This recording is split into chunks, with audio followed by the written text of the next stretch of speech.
This is NFL Picks, Week 6. I'm your host, Jake Hewitt, staff writer for the Chabot Spectator. Last week, Tampa Bay lost to San Francisco. Oh, lost, huh? Oakland beat Houston. The Patriots beat the Jets. Green Bay took out Atlanta, and Detroit beat Chicago. So this week's games are Cleveland at Oakland, San Francisco at Detroit, Minnesota at Chicago, Miami at the New York Jets, and our wild card game is the Buffalo Bills versus the New York Football Giants. Now introducing the panel. We got Rashawn Mungo, staff writer for The Spectator, who went 4-1 last week. We got Roger Molina, our sports editor, who went 3-2 last week. We got Bernard Miranda, staff writer for the Chabot Spectator, who went 2-3 last week. And I went 4-1 last week. Our missing panelist, John Coma, managing editor for the Chabot Spectator, went 3-2 last week. So let's start with game one. Our first game this week is Cleveland at Oakland, and the whole entire panel decided unanimously that Oakland's going to take this game. I mean, they've got the leading rusher in the NFL, and McFadden, who's just having a monstrous year this year, and Cleveland has the number 21 offense, or the 21st ranked offense in the NFL, and that's just not going to cut it, especially with this hungry Raiders D. And their offense is, it's not firing on all cylinders, but it's firing enough to definitely take this game. Why you got him? McFadden's finally established himself, A couple last season, wasn't sure who the Raiders' top running back was going to be. This year, clearly McFadden. I mean, he's easily one of the top 10, if not top 5 running backs so far. I mean, Oakland's just a much better team overall. Jason Campbell's doing good. They finally got things going over there. Why you got him, Rob? Yeah, same thing. I got the Oakland Raiders. After that emotional win in Houston, they're coming back home. The game's already sold out, and it's only a Thursday. But the play's going to be rocking, like I always say. But Derek McFadden, what can you say about him, man? The man's averaging 100. Well, yeah, the whole Raiders as a team is averaging 161 rushing yards, which is second best in the league. And it's just, I can't see Cleveland beating Oakland. Why you got him, I also have Oakland. Of course, everybody's talking about Darren McFadden and Run DMC being the leading rusher in the league so far. But also, if you look at Cleveland is only averaging. They haven't scored more than 19 points. That was their best game, is scoring 19 points. We have Jason Campbell, who's finally establishing himself as an NFL quarterback, having his best year of his career so far. I feel like they can get into the end zone a couple of times. And Darren McFadden can get over 100 yards rushing and a couple field goals by Sebastian Janikowski. I think the Raiders should take this one very easily. In game 2, we have San Francisco 49ers at the Detroit Lions. It's their third road game this year. It's a huge game. I personally have the San Francisco 49ers. A lot of people, we all know that the Lions are averaging like around 300 yards passing so far, and everybody's talking about how good Calvin Johnson is. He looks unstoppable. But the biggest hole in the Lions, I feel like, is their rushing game. The rushing game is right now it's like 95 yards per game, but those are inflated stats because last game Javid Best had his best rushing game by far. Before then, he was only averaging like 60 yards a game, and actually against the Vikings, he only ran for 20 yards per game. He only gained 20 net yards. I feel like the Niners are going to be able to stop the run, which is going to make the Lions kind of it's not going to allow them to run. I think it's going to allow the Niners to put a lot more people in the secondary because they won't need to load the box. I feel like if they can basically keep the Lions wide receivers in front of them, because Calvin Johnson and Pettigrew, they both have like a combined yards after the catch, like 200 yards so far this year. I think if they could just keep them in front of them and stay away from the big play and not turn over the ball, I think the Niners can actually upset the Detroit Lions, going into Detroit. I mean, the last time they played in Detroit, the Niners won as well, so I feel like that's my pick.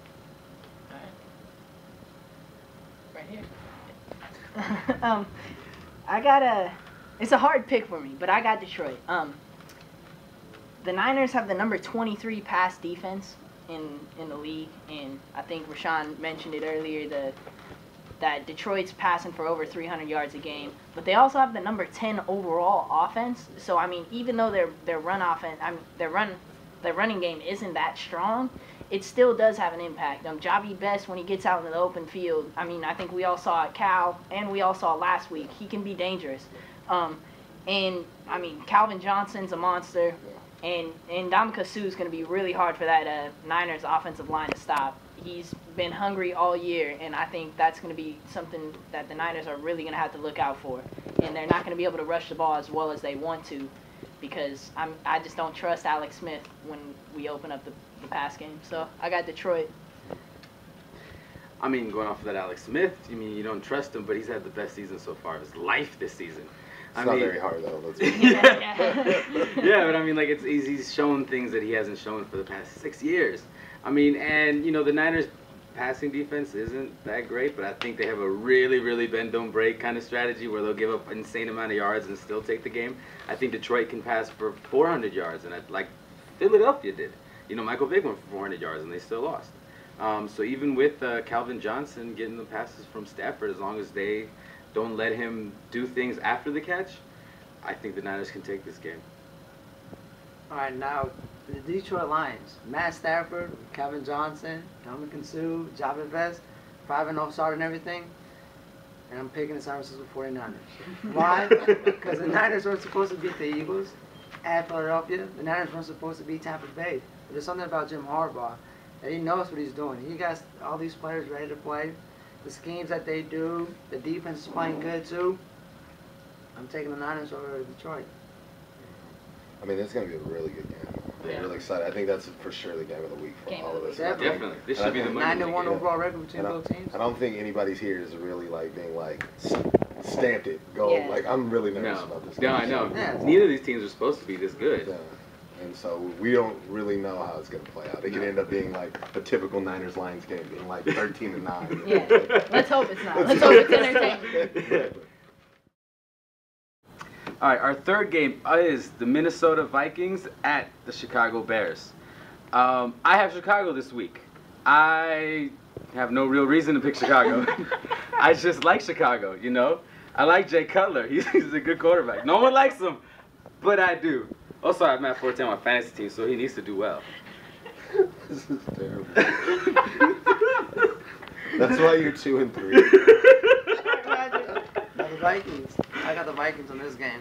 They're third in the league in rushing with under 60 yards per game. They have Adrian Peterson, Toby Gerhardt. In defense, they have Jared Allen.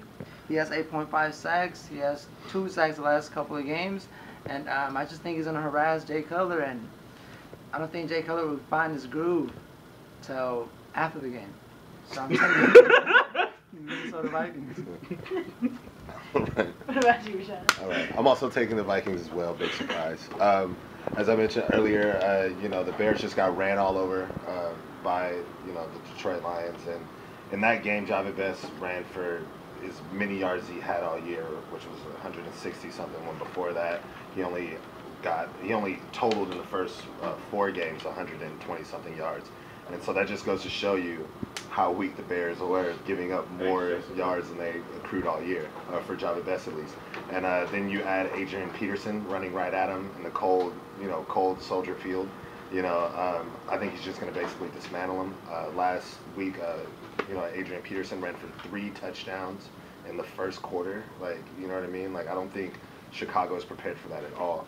Also, the Vikings have like a great or just a great defensive line. And last week, Jay Cutler even went into the media saying, like, I'm tired of getting hit. We need to do something different because, you know, I'm just tired of being beat up, like Roger said. And I just think the Vikings aren't going to take any mercy on them, and I think it's going to continue. Vikings. I got the Vikings as well. I mean, Adrian Peterson is just going to run over that defense all day.